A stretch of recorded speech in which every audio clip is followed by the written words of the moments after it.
بسم اللہ الرحمن الرحیم۔ حضرت امام زین العابدین علیہ السلام چوتھے امام ہیں اور امام حسین علیہ السلام کے صاحبزادے اور مولا علی علیہ السلام کے پوتے ہیں۔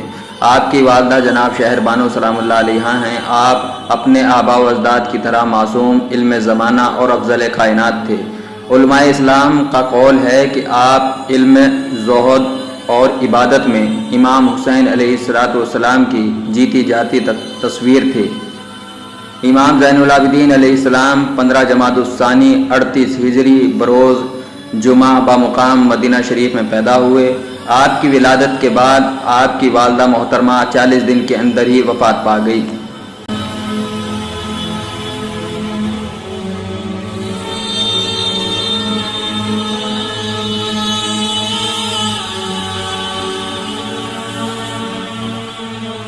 امام زین العابدین علیہ السلام کا نام علی، کنیت ابو محمد، ابو القاسم اور ابو حسن ہے۔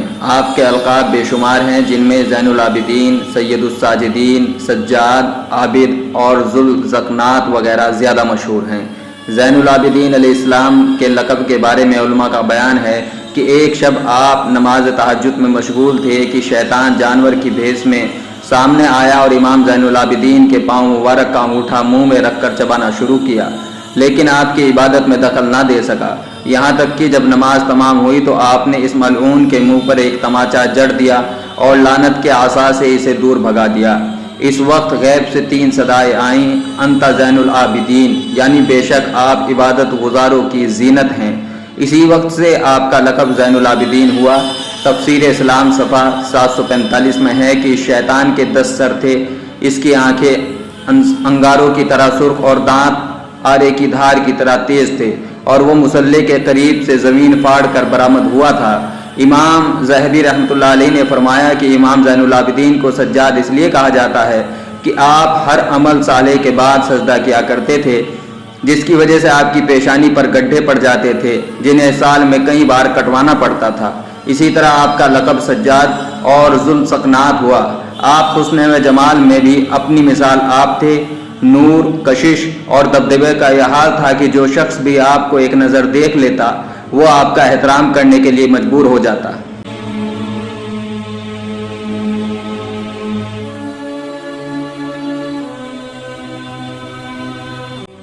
حضرت علامہ طبری رحمۃ اللہ علیہ لکھتے ہیں کہ آپ کو عبادت گزاری میں امتیاز حاصل تھا۔ رات بھر جاگنے کی وجہ سے آپ کا سارا بدن زرد رہا کرتا تھا اور خوف خدا میں آپ کی آنکھیں روتے روتے پھول جایا کرتی تھی اور نماز میں کھڑے کھڑے آپ کے پاؤں سوج جایا کرتے تھے۔ حضرت علامہ طلحہ ابن شافعی رحمۃ اللہ علیہ لکھتے ہیں کہ امام زین العابدین علیہ السلام نماز کے لیے مصلی پر کھڑے ہویا کرتے تھے تو آپ کا جسم لرز جایا کرتا تھا۔ لوگوں نے بدن میں کپ کپی اور جسم میں تھر تھراہٹ کی وجہ پوچھی تو ارشاد فرمایا کہ میں اس وقت خدا کی بارگاہ میں ہوتا ہوں اور اس کی جلالت مجھے از خود رفتہ کر دیتی ہے اور مجھ پر ایسی حالت طاری ہو جاتی ہے۔ ایک مرتبہ آپ کے گھر میں آگ لگ گئی اور آپ نماز میں مشغول ہو گئے تھے۔ اہل خانہ اور اہل محلہ نے بے حد شور مچایا اور حضرت کو پکارا، حضور آگ لگ گئی، مگر حضرت امام زین العابدین نماز ہی میں مشغول رہے۔ چنانچہ آپ نے نماز تمام فرمائی۔ بعد نماز لوگوں نے عرض کیا، حضور آگ لگ گئی تھی، ہم نے اتنا شور مچایا کہ محلے والے بھی آ گئے مگر آپ نے توجہ نہ فرمائی۔ امام نے فرمایا، ہاں، مگر جہنم کی آگ کے ڈر سے نماز چھوڑ کر اس آگ کی طرف متوجہ نہ ہو سکا۔ ایک دوسرا واقعہ ہے کہ آپ نماز میں مشغول تھے تو آپ کے جانشین حضرت محمد باقر علیہ السلام کھیلتے کھیلتے کنویں میں گر گئے۔ آپ کی اہلیہ زور زور سے رونے لگی اور کہنے لگی، سرتاج محمد باقر غرق ہو گئے۔ امام زین العابدین علیہ السلام نے بچے کے کنویں میں گرنے کی کوئی پرواہ نہ کی اور نماز اطمینان سے تمام فرمائی۔ بعد نماز آپ بڑے سکون کے ساتھ کنویں کے قریب گئے اور ہاتھ بڑھا کر کنویں سے حضرت باقر کو نکال لیا۔ محمد باقر علیہ السلام ہنستے ہوئے برآمد ہوئے۔ اس وقت نہ آپ کے کپڑے گیلے تھے اور نہ بدن۔ علماء اسلام کا قول ہے کہ آپ روز و شب 1000 رکعت پڑھا کرتے تھے۔ آپ کا وضو کرتے وقت بھی یہی حال تھا کہ آپ کی رگوں میں خوف الہی کے اثرات نمایاں ہوا کرتے تھے۔ آپ وضو کے لیے بیٹھتے تو آپ کا چہرہ زرد ہو جاتا تھا۔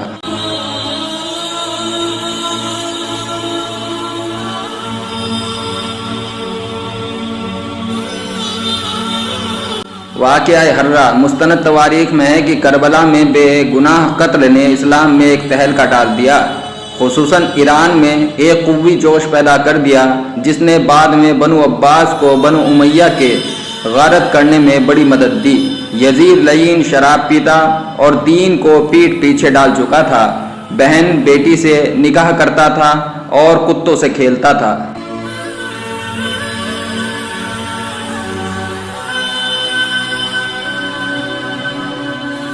یزید کی کافرانہ حرکتوں اور امام حسین علیہ السلام کے شہید کرنے سے مدینہ میں اس قدر جوش پھیلا کہ 63 ہجری میں اہل مدینہ نے یزید کے متعلق اعلان کر دیا اور عبداللہ ابن حنظلہ کو اپنا سردار بنا کر یزید کے گورنر عثمان بن محمد بن ابی سفیان کو مدینہ سے نکال دیا۔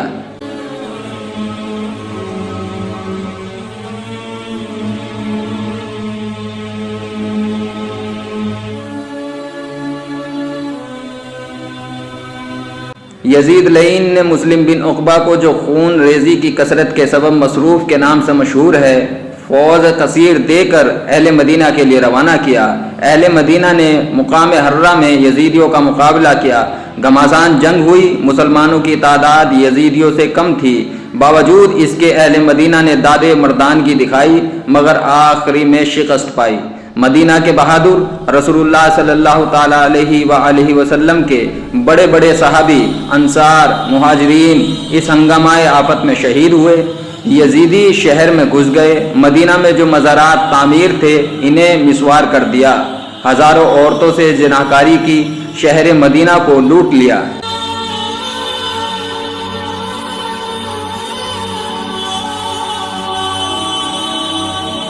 تین دن قتل عام کرایا، 10,000 سے زیادہ اہل مدینہ جن میں 700 مہاجر و انصار اور اتنے ہی حاملان و حافظ قرآن علماء محدث اس واقعہ میں شہید کر دیے گئے۔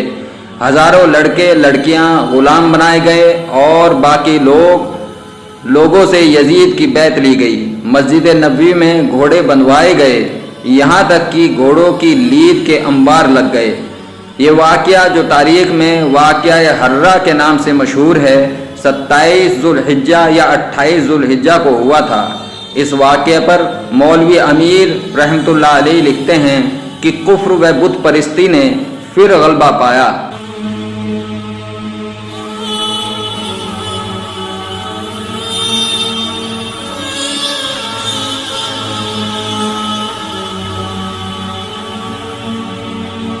یہاں تک ہوا کہ تمام مدینہ کو یزید لعین کا غلام بنایا گیا اور جس نے انکار کیا اس کا سر اتار لیا گیا۔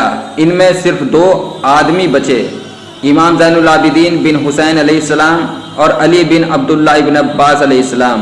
ان سے یزید کی بیعت بھی نہیں لی گئی۔ مدارس، شفاخانے اور دیگر رفاع عام کی عمارتیں جو خلفائے راشدین کے زمانے میں بنائی گئی تھی یا تو بند کر دی گئی یا مسوار، اور عرب پھر ایک ویرانہ بن گیا۔